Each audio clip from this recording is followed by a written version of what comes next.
হযরত মাওলানা সাদ সাহেবের অনুসারী একজন আলিমকে আমি ফেসবুকের মাধ্যমে এই বক্তব্য দিতে পেয়েছি যে আসামের আলিমগুলো এই হযরত মাওলানা সাদ সাহেবের এগেস্টে যে ফতোয়া জারি করেছেন, সেখানে মুষ্টিমেয় কয়েকজন আলিমে ফতোয়া প্রদান করেছেন। এতে আমাদের কোনো যায় আসে না। আমাদের দাওয়াতের কাজ যেইভাবে চলছে, আমাদের কাজ এইভাবেই চলেই থাকবে। আমাদের কোনো আপত্তি নেই। আমরা সাদ সাহেবের সাথে আমরা কাজ করে যাচ্ছি, আমরা কাজ করে যাব।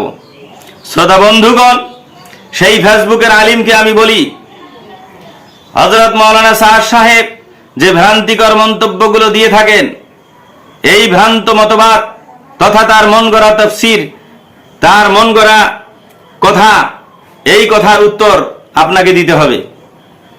কারণ আপনি মিডিয়া যোগে ফেসবুকের মাধ্যমে আপনি যেভাবে সাদ সাহেবের অনুসরণ করতেছেন তথা সাদ সাহেবের ইজতেমায় যাওয়ার জন্য মানুষকে যেভাবে আহ্বান করতেছেন, আপনার কাছে আমার আবেদন, পুরজোর আবেদন আপনার কাছে। শ্রোতা বন্ধুগণ, গোটা আসামের আলিম, আমি ভালোভাবে জানি গোটা আসামের আলিম একমত আছেন। কারণ শতাধিক আলিমে মুফতিয়ানে কেরাম এই ফতোয়ার মধ্যে দস্তখত করেছেন, সিগনেচার করেছেন। আপনি কি জানেন? আপনি সাদের অনুসারী, আপনি সাদকে আমির বানিয়েছেন। আপনার আমিরের একটি মতবাদ আপনার সামনে তুলে ধরি। আপনি যেহেতু আলিম না হলে আমি বলতাম না। আপনি যে সাদ সাহেবের ওকালতি করতেছেন, আপনাকে বলি, এই কুখ্যাত সাদ দাওয়াতকে ফরজে আইন বলেছেন, দাওয়াত তাবলীগকে, দাওয়াতের কাজকে, দাওয়াতকে ফরজে আইন বলেছেন। আর গোটা আসাম নয়, গোটা বিশ্বে দাওয়াত ফরজে আইন হে, দাওয়াত ফরজে আইন হে, ঘরে ঘরে মসজিদে মসজিদে দাওয়াত ফরজে আইন হে, এই কথা বলে গোটা বিশ্বে তিনি এই কথাটা ছড়িয়ে দিয়েছেন। শ্রোতা বন্ধুগণ তথা আসামের আলিমদেরকে বলি, দাওয়াত ফরজে আইন হে। ফরজে আইন হওয়ার জন্য, দাওয়াত যদি ফরজে আইন হয়, দলিলে কাতঈর প্রয়োজন আছে। কোরআন হাদিস থেকে প্রমাণ দিতে হবে যে দাওয়াত ফরজ। দাওয়াত ফরজ। আর কোন সময় ফরজ, কোন সময় দাওয়াত ফরজ, কোন সময় সুন্নত, কোন সময় ওয়াজিব। আপনারা ফরজ বলতেছেন, এই দাওয়াতের কাজটা যদি ফরজ হয়, যেমন নামাজ ফরজ, এটা কোরআনের মধ্যে প্রমাণ আছে, ওয়াক্ত আছে, কোন সময় নামাজ পড়তে হবে, কয় ওয়াক্ত নামাজ ফরজ, রোজা কোন সময় ফরজ, হজ কার জন্য ফরজ, যাকাত কার জন্য ফরজ। এই যে ফরজে আইনগুলো আল্লাহ পাক বান্দার উপরে যে ন্যস্ত করেছেন, এই কাজগুলোর সময় সীমা, কার উপরে ফরজ, এগুলো সব আল্লাহ পাক বর্ণনা করেছেন। শ্রোতা বন্ধুগণ, আমি আপনাকে বলি, দাওয়াত যদি ফরজে আইন হয়, আপনি বলেন এই দাওয়াত কার জন্য ফরজ আর কোন সময় ফরজ, তার টাইম টেবিল আপনি বলে দিবেন। শ্রোতা বন্ধুগণ, এই কুখ্যাত সাদ বিভিন্ন সময় বিভিন্ন কথা বলে বলে আমাদের সরলচিত্ত জনগণকে, মুসলমানদেরকে বিভ্রান্ত ফেলে দিয়েছেন। তার মন গড়া তাফসীর, তার মন গড়া কথা সারা গোটা বিশ্বে ছড়িয়ে দিয়েছেন। আমরা আলিমরা চুপ থাকবো? আপনারা সাদের ওকালতি করবেন আর সাদের সমর্থন জানাবেন, আর আমাদের আউলামারা বসে থাকবে? হ্যাঁ?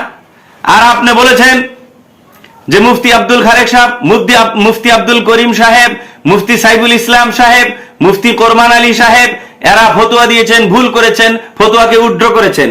শ্রোতা বন্ধুগণ, আপনারা মনে রাখবেন, আমাদের এই আলিমরা ফতোয়া উইথড্র করে নাই, প্রত্যাহার করে নাই, করবে না, করবে না, কোনো দিনও করবে না। আপনাদের যদি দম থাকে, আমাদের এই ফতোয়াকে ভুল প্রমাণিত করেন। দম থাকলে আপনারা ভুল প্রমাণিত করেন। আপনারা গোমরা সাদের অনুসরণ করবেন, জনগণকে অনুসরণ করানোর জন্য আপনারা বলবেন, আর আমাদের হক্কানি উলামারা বসে থাকবে? কোনো দিনও বসে থাকবে না। আমরা মুখ খুলেছি, আমাদের বুজুর্গরা মুখ খুলেছেন, আমরা চুপ আছি, আমরা চুপ করে সমর্থন দিয়েছিলাম। কিন্তু আপনাদের মতন আলিমরা যখন ফেসবুকে এসে এইভাবে বক্তব্য দেওয়া আরম্ভ করেছেন, আমরা আর বসে থাকতে পারি না। আমরা এই সাদিয়ানিকে আমরা প্রত্যাখ্যান করেই যাব, আমরা এদেরকে বিরোধ করেই যাব। বিভিন্ন সময় কাদিয়ানি ফিরকা, লামাযহাবি, আহলে হাদিস, বেরলভী, যত ধরনের ফিরাকে বাতিলা আসামে প্রবেশ করেছিলেন, সেই সময় আমাদের এই আলিমরা এই বাতিল ফিরকার বিরুদ্ধে তারা সংগ্রাম চালিয়ে যাচ্ছেন, অদ্যাবধি চালিয়ে যাচ্ছেন তেনারা। আর সাদিয়ানি ফিরকা এসে আমাদেরকে হামলা দিবে আর আমরা বসে থাকবো? কোনো দিনও বসে থাকবো না। এই আপনাদের মতন আলিমদেরকে আমি বলি, এই সাদের ভ্রান্ত মতবাদকে আপনারা শুদ্ধ করেন। ঢেকিয়া জুলি ইস্তেমার মঞ্চে বসে আপনারা বলেন যে দাওয়াত ফরজে আইন হ্যাঁ, এটা কতদূর শুদ্ধ আপনি প্রমাণ করেন। অ্যান্ড্রয়েড মোবাইল নিয়ে নামাজ পড়া যাবে না, নামাজ পড়লে নামাজ শুদ্ধ হবে না, এইগুলো কথা যে তিনি বলে থাকেন, এই কথাগুলো কতদূর পর্যন্ত শুদ্ধ? মাদ্রাসায় জাকাত দিলে জাকাত আদায় হয় না? সাদ সাহেবকে জাকাত দিলে জাকাত আদায় হয়? হ্যাঁ, তেনাকে জাকাত দিতে লাগবে নাকি? এই যে ভ্রান্ত মতবাদ, হাজার হাজার সহস্রাধিক ভ্রান্ত মতবাদ তিনি ছড়িয়েছেন, এই সমগ্র ভ্রান্ত মতবাদ আপনার যদি বুকে পাটা আছে, সৎ সাহস আছে, তাহলে আপনি ঢেকিয়া জুলি ইস্তেমাতে এই সাদিয়ানিদের সামনে আপনারা তুলে ধরেন। যে আলিমরা এই সাদিয়ানিকে অনুসরণ করতেছেন, সাদকে অনুসরণ করতেছেন, আপনাদের কাছে দাবি তার এই ভ্রান্ত মতবাদগুলি আপনারা এই ঢেকিয়াজুলি ইস্তেমার মঞ্চে আপনারা তুলে ধরবেন বলে আমার আশা। আর যদি তুলে ধরতে না পারেন, তাহলে আমরা বলবো যে নাই, আপনাদের ভিতরে পাওয়ার নাই, আপনাদের ভিতরে এই ইমানের পাওয়ার নেই যে আপনারা মানে সৎসাহস করে তাদের সামনে এই হকটা আপনারা প্রচার করে দিবেন।